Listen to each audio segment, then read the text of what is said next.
And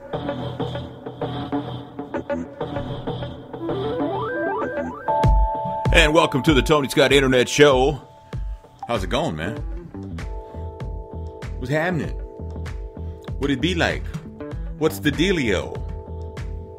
What's it is? How many different ways can you say what's up, really, in that general way? I mean, universally, when you see somebody, you give them the head nod, right? That's universal. That's anywhere on the planet you can go and give them the head nod, and everybody knows what that means. Different gestures mean different things, but the whole tilt the head back thing like that, like what's up, that only means what's up. That doesn't mean anything else. Doesn't mean I want to be your man, or we just make a baby, or I owe you money, or anything other than what's up. Tilt the head back, go, what's up? What's up? I was sad yesterday when I found out that Big Bank Hank died. Big Bank Hank from the Sugar Hill Gang. Rapper's Delight, Hotel, Motel, Holiday Inn. If your girl starts acting up, then you take her friend. Him, Big Bank Hank, lost his battle with cancer. He was 57 years old. Man, that song was everything back in 1979. I remember that. I was a young man. And radio never played. They couldn't play the entire version. That's like playing the album version of Knee Deep by Funkadelic. You can't play the whole version on the radio, not because it's obscene or anything, but because it's just too long. You know, Rapper's Delight was 15 minutes long. The 12-inch version was 15 minutes.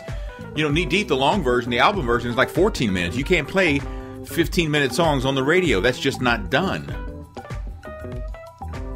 You just can't do that. It's not allowed. You know? But, you know, because radio's got to get in commercials and more songs and all that. Unless you're like satellite radio, they've been in a music suite for what, like 15 years now? Just been going on. No commercials. So, but rest in peace to Big Bank Hank. Now, understand, like in the last, I don't know how many years, they grew a member. So there was 4 of them. Now they're back down to 3. But Big Bank Hank was one of the originals. And he is gone. May he rest in peace. I was bummed out to see that. 57 is just too young. So Missouri Governor Jay Nixon went on the TV yesterday, and he outlined the preparations for the grand jury verdict in the Darren Wilson murdering of Michael Brown situation. Of course, people speculate, well, the decision must be coming, because why would he announce that yesterday? It must be imminent. Well, I don't know. I don't know if it is or not. I don't know.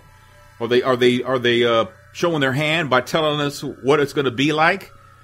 That you're going to be allowed to exercise your constitutional right of protest if Darren Wilson is not indicted for murder?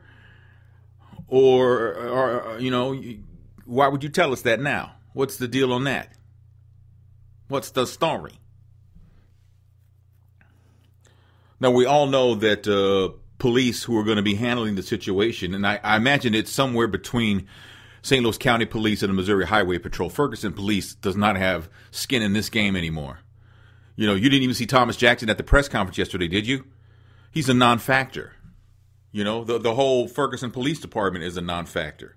They may be there, but they'll be under the watch of another police department, or, you know, another department, whether it's County or Missouri Highway Patrol. I'm not sure. But Ferguson Police, no, they're disqualified. And that's a good thing. You know, Thomas Jackson, why he hasn't left yet. Now, my understanding was this, and I heard this from a few people who said that it was all in place for him to leave on his own. But then when the news broke that he had resigned, when CNN ran with that, it kind of like put the kibosh on everything, and everything, you know, the whole plan just went up in smithereens. That's what I had heard from several people, that there was a deal in place for him to go away, but then that came out, and CNN stuck by their guns, and I guess he figured, well, I'm going to show them. I'm not leaving. I'm not leaving until I'm ready to leave. So I don't know what the deal is on that. Michael Brown's parents, Leslie McSpadden and Michael Brown Sr., are at the UN, and they actually spoke at the UN about the situation in Ferguson, telling the UN that they need the world to know. We need the world to know what's going on in Ferguson, and we need justice, is what Leslie McSpadden said. And she's so right. But, you know, I'm glad they got the chance to speak in front of the UN. That's a huge thing. Okay. But because of social media and young people, young people run social media. Let's just call it what it is. Old people, we got on Facebook. Why? Because young people got on it. And when old people got on it, young people were like, well, we're done with Facebook because old people are on it now. So then they moved on to Instagram. Now old people are moving towards Instagram. So what's going to be next? Because young people want their own thing. They don't want to friend their parents on Facebook. They don't want to do that. They want to just leave them alone is what they want. And as older people, as parents, that hurts us to our heart. But they're the ones, young people in social media, they got the story worldwide where the world is watching. We've all seen pictures from other countries saying we stand with Michael Brown and we stand with Ferguson, things like that. And from around the world. I mean, literally from every corner of the world. So good job on that. I guess we're just going to have to wait and see, though, what's going to happen as far as this grand jury indictment. Is Darren Wilson going to be indicted or not? I want to say yes, and I'm going to stick with that until I hear otherwise, because it needs to happen. It needs to happen. This thing needs to go to the next level of justice, the next phase of what's going on here. Like I said yesterday, him being indicted doesn't mean he's going to jail. It just means we go on to the next phase. Is there enough evidence for him to go to the next phase? I can't see how they would say no to that. But I'm not in the room, and I'm not the one, a member of the grand jury, being told whatever Bob McCullough is telling them, whatever evidence he's presenting to them. That's one thing I think we need to keep in mind is that whatever they're presented in the grand jury, whatever evidence they're giving, whatever witnesses are brought before them, may not be what we're actually seeing or what we actually know. May not even be, they're presenting one thing, we know another. It's like there's three sides, his side, our side, and the truth. And what they're being told, because I've often wondered, like Bob McCullough, now whose interest is he looking out for? Is he looking at Darren Wilson, or is he looking out for Michael Brown, who was the victim? And of course, I think we all know the answer to that. And it's not Michael Brown, the victim. It's not. And the other thing I was wondering too, so does every member of the grand jury have to vote one way? Does it have to be unanimous? Is that how that has to? I'm not sure how that works. I need to find out how that works because, it's coming. Bob McCullough said yesterday or Monday, actually, he said that, their findings should be out middle to late November. Well, middle of November is Friday, this weekend. So we'll have to wait and see where that goes. Whoever Bill Cosby's handlers are, his people, his PR, his publicist, his manager, whoever made the decision to ask social media to create memes using pictures of Bill Cosby, man, I don't know. They need to be reassigned.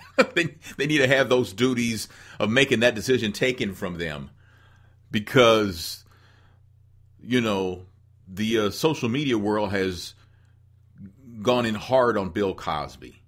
Bill Cosby has been accused of rape 14 times. He's not been convicted of anything. He did settle one case. Don't know why he settled. Don't know what happened. Not sure. But the other cases, he was never has been convicted of anything. I don't even know if all 14 actually ever went to trial. I think that a lot of them are just accusations. But there's the legalities of the justice system, and then there's the court of public opinion. And the court of public opinion has convicted him 14 times, which is totally unfair. But then someone will say, well, if somebody gets accused 14 times of doing something, there has to be some truth to that. Well, you know what? 30 years ago, you might say, yeah, but you know what? People thirsty now, man. They set these traps, man, and they're trying for a come up. And some of these people who have accused him of rape probably have never even met Bill Cosby. He don't need me to defend him. I'm just saying, the man, everybody deserves a fair shake. How you don't know anything about any of the cases, and yet y'all are ready to go in on Bill Cosby. That's very sad. That's the downside of social media, right? They just, or public opinion is that they will convict you without knowing everything that's going on. That's been going on for a long time, and that's really too bad, man. Hey, TMZ is saying that Ray Rice is going to sit down with Matt Lauer on NBC for an interview, and that is supposed to happen, according to TMZ, somewhere between now and November 26th, probably around Thanksgiving. They usually shove some high-profile television on during that time because they want viewers. A lot of people are out doing their own thing, things like that. But that supposedly is going to be happening between now and November 26th. No word yet if Ray Rice's wife, Janae, is going to be in on the meeting. And since we're talking about Ray Rice, Eminem is under fire because he dropped a Ray Rice metaphor in a freestyle that got out. Who gives a damn? Who cares? It's interesting, though, how, when the allegations of Ray Rice and domestic violence first came out, it was the wrath of America that went after Ray Rice, right? And as time has gone on, now those voices you heard them early on that, he's innocent or being too hard on him and stuff. Now that hatred for what Ray Rice did is now starting to turn into, we gotta let the man earn a living. You got, one mistake. Everybody's allowed one mistake. So those voices are getting louder. Have you noticed that as time has gone on? That's how that's kind of worked itself out, which I think is just crazy, but it is what it is. What are you going to do? How about the Joe's Crab Shack in Colorado that is in trouble because they serve alcohol to toddlers, they say by mistake. 6 children, ages 2 through 8, were with a family and visiting relatives when they ordered drinks with cute names. See, I don't know. The Shark Nibble is alcohol free. They were ordered from the menu, but family members say 30 minutes after the kids got their drinks, a waitress came to their table to inform them they had mistakenly received alcoholic Shark Bite drinks. They didn't get the Shark Nibble, they got the Shark Bite. One of the kids, a 2-year-old girl, had already finished her drink. It had Bacardi rum in it, Sky vodka, it had all kinds of stuff. No serious harm. Those kids probably slept well that night, though. But the Colorado Springs police are looking into the whole thing to find out how something like that happened and how can they keep that from not happening. Here's what you got to do. Is the names of drinks have to be way different than what the names of drinks are for the kids menu, and they can't be on the same menu, right? Either the alcohol drinks can't be on the main menu, or the kids items can't be on the main menu. One of them have to be off the main menu. I don't know which one. Yes, it's an expense, but you can't mix them. If you got one drink called the Shark Nibble and the other one called the Shark Bite, you're just looking for trouble. You're just looking for something bad to happen. You got to give them completely different names. I mean, come on, man. You can't be serving kids. What was it again? Bacardi rum, vodka, and some other stuff was in there too. I don't even know how to say the other stuff because I don't drink at all, and that's just it's not my thing. But I just think you have to make them as different as night and day, so there's no mistake. In my opinion, I mean, what do you think? I don't know if you heard about Nicki Minaj and her song "Only." The video for it had some Nazi imagery in it, and she's apologized for that, for using Nazi emblems. But the director says he used them on purpose, and he's not apologizing. First, he says, I'm quoting here, "I'm not apologizing for my work, nor will I dodge the immediate question." His name is Jeffrey Osborne. I don't know if it's the same, or maybe his son. I have no idea. They spell the name the same, but I don't know if it's from the same family as the famous singer Jeffrey Osborne. The flags, he says, armbands and gas masks, and perhaps my use of symmetry are all representative of Nazis. He says the sentiments were his own and did not reflect those of Nicki Minaj or her record label or the other artists who appeared on the song. As far as an explanation, I think it's actually important to remind younger generations of atrocities that occurred in the past as a way to prevent them from happening in the future, is what he says. And the most effective way of connecting with people today is through social media and pop culture. So if my work is misinterpreted because it's not a sappy tearjerker, sorry, I'm not sorry. what else is trending. So he can't be hired anymore. See, here's the thing, though. The more time goes on, and things like what happened with Jews and the Nazis and things like that, they get pushed away from memory, and even things like slavery, things of the civil rights movement and stuff like that.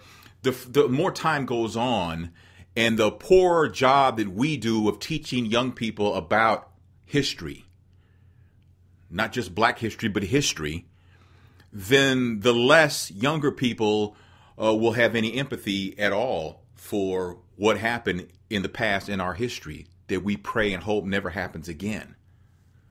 You see, we've done a lousy job in teaching young people about stuff like that. In some places, some kids have never heard that. I know of a famous baseball player said he never even heard Jackie Robinson. Now, was he telling the truth? You know what? I don't know. It's as far-fetched as that sounds. Like, who plays baseball and has never heard of Jackie Robinson if you play professional baseball? But that could have been his reality. I don't know. It seems odd, but at the same time, it is possible. A guy in China that works like IT spent $70,000 on proposing to his intended. He planned it out. He bought 99 iPhone 6S's, 99 of them, and he put them in the shape of a heart, and he had all his colleagues come and witness the joyous occasion. He thought they'd make it more romantic to hear a chorus of people go, oh, when she said yes and she started crying and all that, and that didn't happen. It didn't happen. He's trying to sell back the iPhones at a discounted price. Apparently, she turned him down. She turned him down. He bought 99 iPhone 6s and put them in the shape of a heart. I don't know what the significance of that is. Maybe they all lit up at his. I don't know. But she said, "Nah, I'm good. I'm good. It's fine." Wow, can you imagine that? Here's the general rule of thumb, fellas. This is the rule of thumb. Is that when you're going to propose to a woman, you already know the answer. You know what the answer is. If you're proposing, you know she's going to say yes. If you have any doubt at all, don't ask her. Asking her is just a formality. I don't know if anybody's ever explained that to you. This was explained to me many, many, many, many, many years ago. That guys don't ask women to marry them unless they already know the answer. You've got to be 100% sure she's going to say yes. And if you don't say yes, if she doesn't say yes, then you get what you get because you're not supposed to ask unless you're absolutely sure that you know. You've never heard that before? Really? No one's ever heard that? Is it just me? You're never supposed to ask unless you're 100% sure. Let's just go with that one, fellas. Trust me on this one. That way you won't spend all $70,000 of your money and buy 99 iPhone 6S's. And he had to buy them outright. He couldn't get them on a contract. So he probably spent, those things, if you don't have a contract, they're like $600. Over $600. You hear about the guy in Florida? Did you hear about his name is Steven Torres. He's 32 years old. And apparently he got arrested with 7 other guys. It was a sting of guys soliciting prostitutes. So they had one undercover cop, as a prostitute. And he was talking to her. And he's facing the charge of soliciting prostitution. He's released on $250 bond. They'll arraign him next month. But apparently he offered to pay for sex with $3 and a chicken dinner.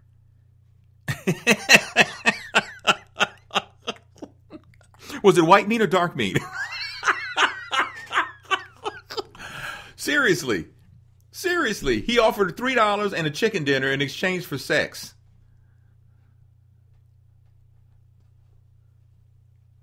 Wow.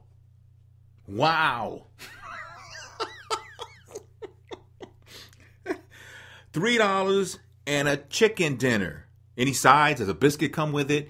Is it homemade? Is it from the VFW hall? Is it Popeyes? Is it Lee's? Is it Church's? Is it KFC?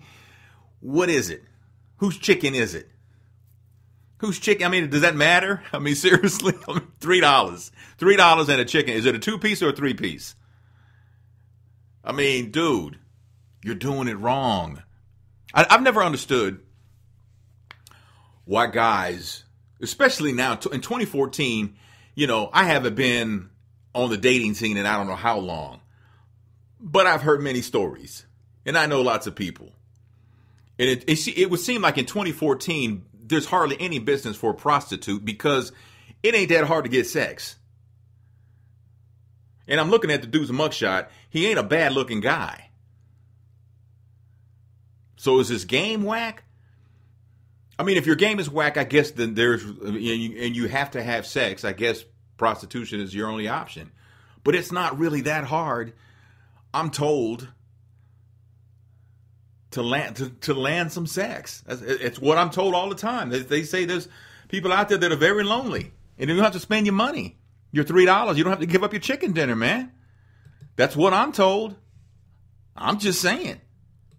Hey, did you hear about the judge in Oklahoma who was handling the divorce of a guy in Oklahoma, he's an oil magnate, and Continental Resources Chief Executive Officer Harold Hamm was divorcing his wife, Sue Ann, and the judge told him he has to pay his ex-wife $1 billion. Not a million, $1 billion. He has to pay her $1 billion, and he has to pay a third of it by the end of the year, which is less than 2 months away. He's got to pay her like $322 million by December 31st, and then he'll have to pay her $7 million a month until it's paid off. She already got $25 million since the case was filed 2 years ago. And the judge also placed a lien on 20 million shares of Continental stock that Harold Hamm owns. $1 billion. And you know what? Dude is happy to pay the $1 billion. Can I tell you why? He's worth $16 billion. And he had no prenup. They got married in 1988 with no prenup, which he could have had to hand over at like half. You thought Juanita Jordan got it good. What did she get? Like $150 million? What was that she got? She got a lot of money, but this lady right here is going to get $1 billion. And that's not the most expensive divorce ever. There's a guy in Russia who had to pay his wife $4.5 billion.